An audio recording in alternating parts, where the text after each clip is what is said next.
Turnstiles, Never Enough. Now, if you want to talk about a field, let's think about it this way. Imagine, if you will, a three-dimensional field in which you have an x-axis that represents Jane's addiction.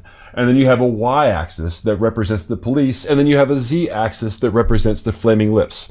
Most of what you hear on this Turnstile album can kind of be mapped moment by moment in this field. Now, and generally speaking, it will kind of stick kind of to the walls, right? There's not a whole bunch of space where they kind of dive into the middle of those three influences. But I think as you go through this album, listening to the way in which they play off of new wave and post-punk and psychedelia in sort of intermittent ways, really keeps this album very varied and interesting. And what's striking is how assured the album feels despite that breadth of influences. I mean, there's definitely some moments on here where it feels like, Zenyatta Mandata will probably be calling Never Enough to ask for their songs back at a certain point. But Turnstile still tends to resist nostalgia for its own sake. And I think restraint plays a little bit of a role here as well. The band's joyful exuberance is often really tempered by control. And keeping this balance between the energy of post-hardcore and the clarity of new wave and the sort of the imaginative aspects of psychedelia is where Turnstile's ambition kind of pays off for this. It doesn't feel indulgent, but instead it's a band with high aspirations, exuding a lot of confidence on an album that I think is very successful. The way that the songs segue from one to the other sort of indicates that this is an album that's meant to be listened to as a whole album, which is my favorite format